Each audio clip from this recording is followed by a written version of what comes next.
I want to thank you for the invitation to join you today. I'm excited about our discussion that's going to be coming up, and let me just say it's great to be back, even if only virtually, at the National Defense University for another Cyber Beacon. So, Colonel, thanks for the introduction. And before I give a few framing remarks on the state of cyber strategy, I just want to say a few words about the College of Information and Cyberspace. First of all, I'm a big fan of the work that you are all doing. You've got a lot of support on the Hill. My relationship with CIC over the years has really is made the value of this institution more and more abundantly clear as the time has gone on. As the newest domain of warfare, strategic thinking about cyberspace is still, I'd say, in its relative infancy in so many ways. Many senior leaders, myself included, by the way, don't have an intuitive understanding of this domain. We're not digital natives, if you will. After all, we didn't grow up with the internet. So, I do believe in our capacity for problem solving, and policy making will improve, I believe, as more and more digital natives come up through the ranks. But I have to say that if we just passively wait for the youth to save us, you can be sure that our adversaries will take advantage, because they most certainly are not sitting still, and they are trying to take advantage in every way they can in this new domain of warfare.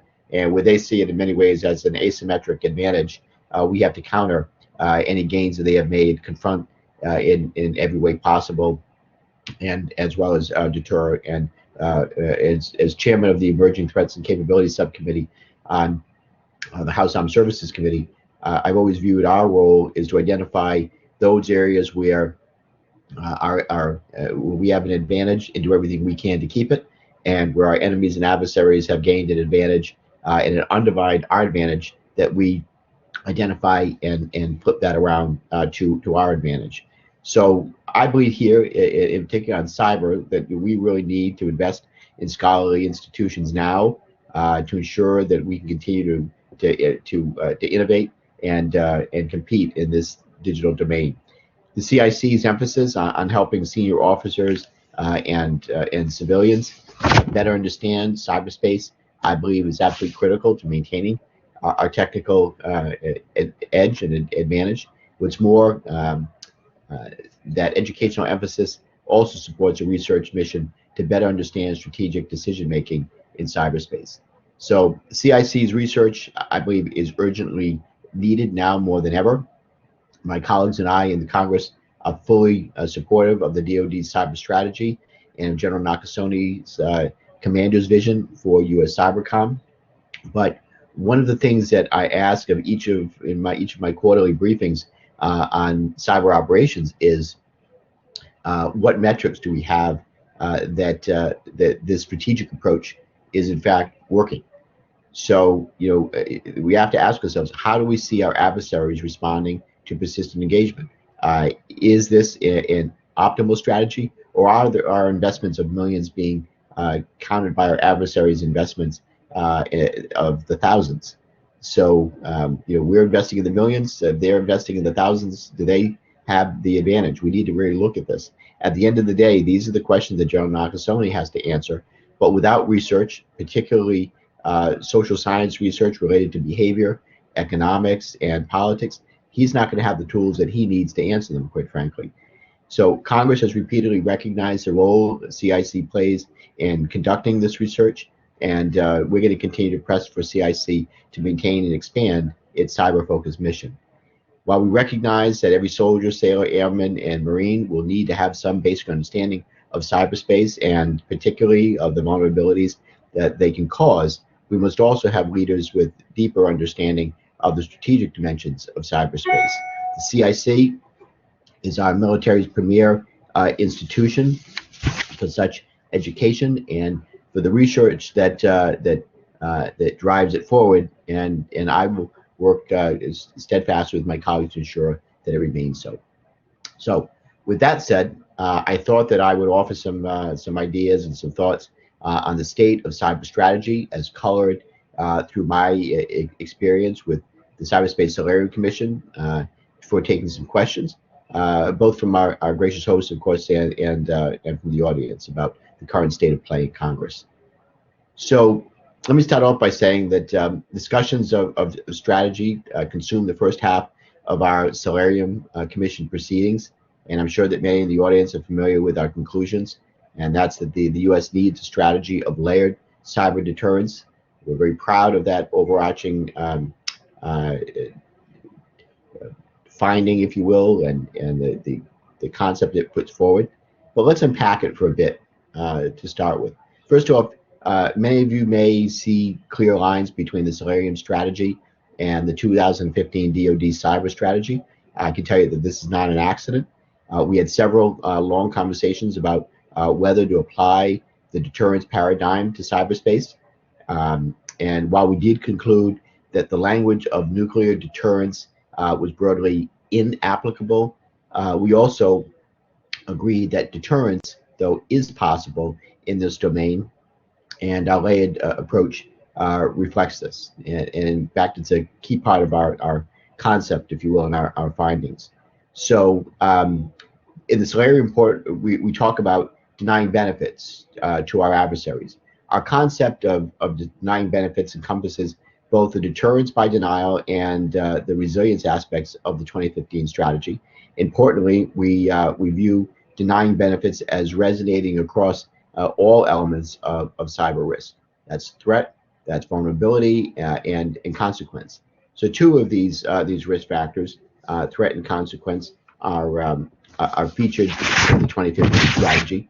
Pillar 5 in the Solarium report deals with threat actors and maps to deter, maps well to deterrence by denial. It focuses on operational collaboration with critical infrastructure owners and operators so that we have shared situational awareness and can set and can act together to defeat threats before they can cause significant damage. Similarly, Pillar 3 focuses on resilience, a concept that is also emphasized in the DoD strategy. Our recommendations in the Pillar 3 focus on how to mitigate the consequence of a significant cyber incident, whether through continuity of the economy planning or by improving the work of sector risk management agencies. Like the 2015 DoD strategy, our Solarium report also includes a focus on cost imposition for bad actors who are not deterred and insist on carrying out malicious cyber operations. Pillar 6 of the Solarium report focuses on how to preserve and employ the military instrument of power in cyberspace, including in response to belligerent actions. Cost imposition from a military point of view can involve counter cyber operations or across domain activities, and Solarium emphasizes that we need to be prepared for both. We have to get out of this mindset of just cyber on cyber as the way of deterrence. We have a whole host of options at our disposal, taking a whole of nation, a whole of government approach to response. We have many other tools at our disposal, and if appropriate, we should use them. So much of layered cyber deterrence is built on the 2015 DoD strategy, but there are significant differences. First and foremost, the 2015 strategy is for the Department of Defense, while the Solarium Commission's strategic vision is for the nation. Part of our Pillar 2, for example, is focused on the international dimensions of cyberspace. It includes tools for cost imposition that are not in the purview of the military at all, such as sanctions or diplomatic actions. Resilience 2 is much more broadly defined. In the 2015 strategy, the focus was continuity of operations. In Solarium, we talk about continuity of the economy. So I don't think I can overstate how important this difference is in emphasis is. Time and again, in our work, we found that the incredibly complex cyber ecosystem made silos frequent and all the more deadly. quite frankly. So we considered focusing on a whole of government approach, but we also realized that was insufficient, that we need government and the private sector working together if we're really going to mitigate the significant risk that we carry. So another difference in our strategy is that it encompasses the vulnerability dimensions of risk. So whereas many previous strategic approaches take the fact that the internet wasn't built with security in mind as a given, Solarium recognizes that improving the cyber ecosystem can strengthen our weakest links and significantly increase adversary costs to mount offensive operations against us. Doing this, doing things like improving the cyber insurance market and holding software makers liable for known deficiencies to products that they ship are far beyond the expertise or responsibilities, say, of the Pentagon, but they are both essential for the cybersecurity, for our cybersecurity, because these steps remove vulnerabilities in both the military and civilian target space. And finally, Solarium includes a third layer of deterrence absent from the 2015 strategy, and that's fundamentally fundamental to deterring our great power competition is shaping their behavior. In other words, with our partners and allies, we really need to change the way that cyber operations are viewed at the tactical level. So this is somewhat new, a nuanced point, if you will, particularly as much of the work that we're doing in favor of to strengthen norms of responsible state behavior in cyberspace also is tied to cost imposition.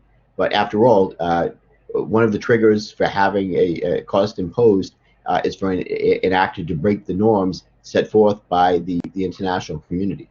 But beyond the strategic implications of norms, Solarium also doubles down on their tactical input. So, for example, if a Russian intelligence officer or a Chinese cyber soldier is giving carte blanche from their commanders to execute their mission, it is be it operational preparation of the environment or intellectual property theft or disruption, their ingenuity is likely to cause significant harm to our interest. So, however, if approvals for such operations have to run through an extensive chain of command, that operational friction is going to itself deter activities, particularly those against targets of opportunity. So normative conversations, I believe, can shape whether our competitors allow their cyber operators to freelance and just go rogue and act with impunity. It turns out to be quite important to deterring activity and increasing stability in cyberspace. So now, in this audience, that might seem like a strategic imperative at odds with attempts from Congress and the Pentagon to push more decision-making to a tactical level in our own cyber operations. But this is not quite right for two reasons. First, much of the emphasis has been with respect to military cyber operations conducted pursuant to an authorized an authorization for the use of military force.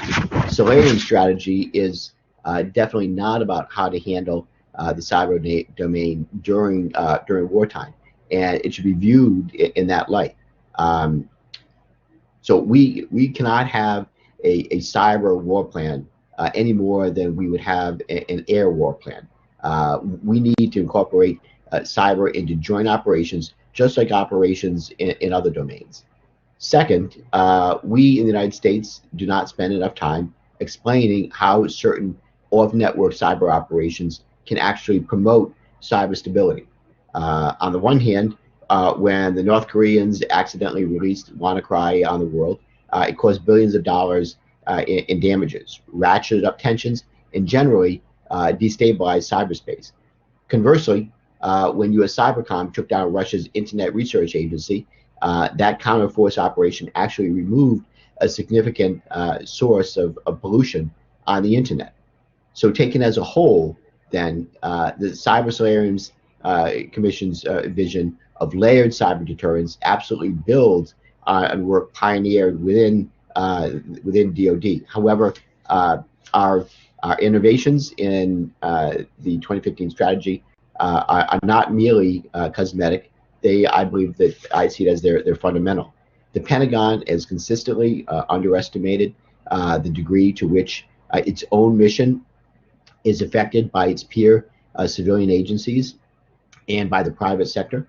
As a result, a perfectly executed DoD cyber strategy alone will fail to achieve its goals, and it is not part of a holistic national effort. So that's why the first two recommendations from Solarium are aimed at coordination.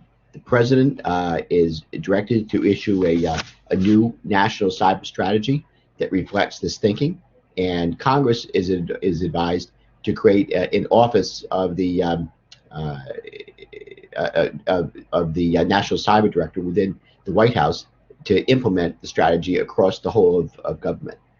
So, now one of the problems with doing these talks virtually, of course, as I can't tell, since I'm looking at the moderators of the host screen right now, I can't tell if I put you to sleep yet.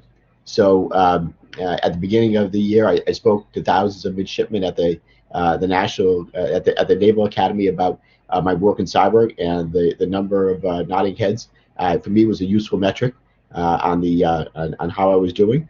So I would stop there and just say that if you're indeed awake at the beginning of my remarks, you're going to recall that I started talking about metrics. So extra credit if you took note of that mention there. But I hope that you found the strategic context useful as you consider implementing, iterating on, or even ignoring Solarium's recommendations. So glad we had this time to talk. There's kind of a few remarks that I put together just to kind of frame and shape the conversation. And with that context in mind, I certainly be happy to take some questions about what's coming down the pike in Congress, what I expect of the new administration, or anything else that you have in mind. So with that, thanks for having me, and great to be back with you, even virtually.